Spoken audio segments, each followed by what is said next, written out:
Coming up, what is next for the Prime Minister? Join me for those stories and much more at 6:30.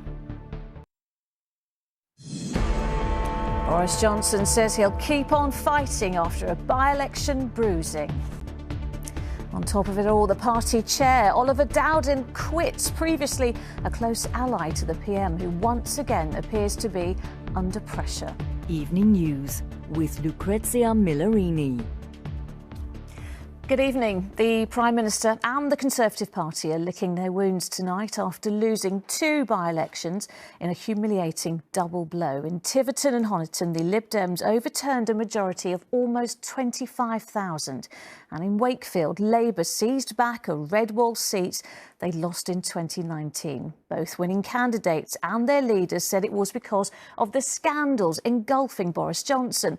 But Mr Johnson took no personal responsibility for the defeat and instead blamed the cost of living crisis. There was one resignation. Conservative chairman Oliver Dowden quit, saying the party cannot carry on with business as usual. Well, in a moment. First, though, here's our deputy political editor, Anushka Astana, on the double defeats. Well, let's take a closer look at the numbers behind the Conservatives' humiliating defeat. The Tories have held Tiverton and Honiton since its creation, winning by more than 24,000 votes in 2019. But the Lib Dems overturned that result, coming from third place to take more than half of all votes cast yesterday. In Wakefield, meanwhile, Labour toppled the 3,500 vote majority from 3 years ago, winning by almost 5,000 votes overnight. Well, our political reporter Shihab Khan is in Wakefield for us this evening. Shihab, a significant victory for Labour then? Political correspondent Daniel Hewitt is following the Prime Minister during his trip to Rwanda and joins us from the... Well, let's return to our deputy political editor Anushka Astana, who is in Tiverton tonight. Anushka, where does all this leave the Prime Minister then?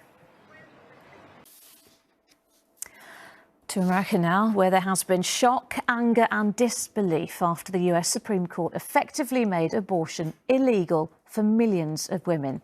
The court overturned a landmark legal ruling called Roe v. Wade, which legalised abortion 50 years ago. Individual states will now be able to introduce new restrictions or bans, with half expected to do so.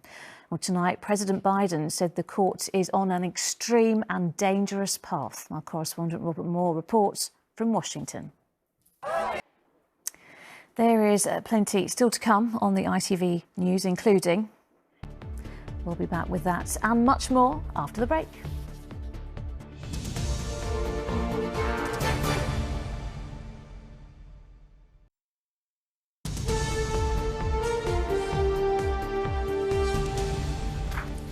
Welcome back. Well, as we saw earlier, the Prime Minister is in Rwanda for the Commonwealth Heads of Government Summit. And if his day wasn't already sobering enough, he also had a potentially tricky meeting with Prince Charles, who reportedly described the PM's policy of deporting asylum seekers to Rwanda as appalling. From Kigali, here's our royal editor, Chris Shipp.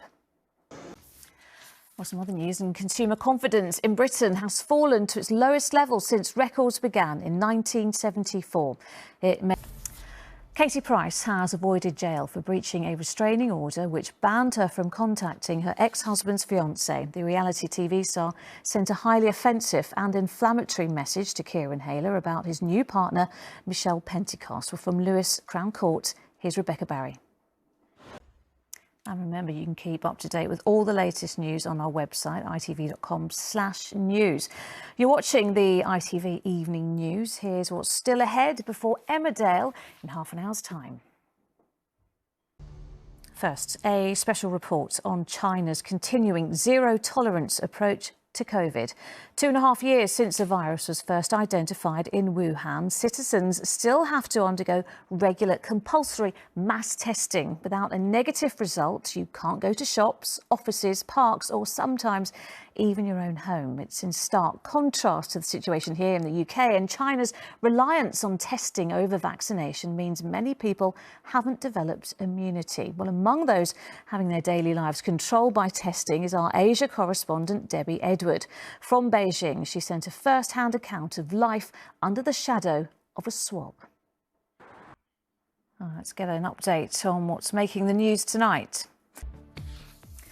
Next tonight, the family of Ricky Neve say he finally has justice after a man was jailed for his murder nearly 30 years ago. The body of 6-year-old Ricky was found near his home in Peterborough in 1994, a day after he went missing. James Watson, who was 13 at the time, was today sentenced to a minimum term of 15 years. He was brought to justice after a cold case investigation was held into the murder. Sejal Carrier has more. Passengers have been reminded to only travel if necessary tomorrow as a third rail strike is held across the network. Talks between the RMT union and rail bosses continue today, but so far no resolution has been found. Well, Amy Lewis is at London's Paddington station this evening. Amy, tomorrow's strike hasn't even started, but some passengers already feeling the impact. Football now, and England's women take on reigning champions the Netherlands tonight in their final home friendly before the Euros. Well, the match at Leeds' Elland Road Stadium is an important test ahead of July's tournament, and it will have added poignancy for England star Rachel Daly. Her late father was a passionate Leeds fan, and Rachel told our reporter Ellie Pitt it was his lifelong dream to see her play there in an England shirt. And you can see tonight's match between England and the Netherlands live on ITV4. Kick-off is at 8 p.m. Wayne Rooney has resigned as manager of Derby County with immediate effect. In two other sporting dreams now, Wimbledon is back next week with Emma Raducanu, Sir Andy Murray and Serena Williams all set to appear. Well, this year's event has been stripped of its ranking points because organisers have banned players from Russia and Belarus. But as Chloe Keedy reports, it doesn't seem to have dampened the excitement at all. I can't wait. And from sport to some showbiz next to kick off your Friday evening. And Becky and I will be back for all of that after the break.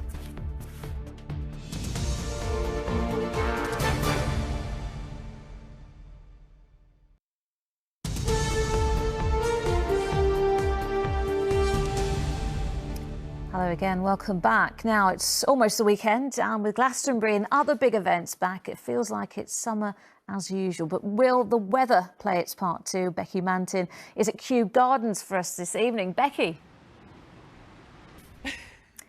Well, festival goers at Glastonbury received a surprise message from the President of Ukraine today. We end with more on Glastonbury, where Sir Paul McCartney will become the festival's oldest ever headliner when he takes the Pyramid stage tomorrow night.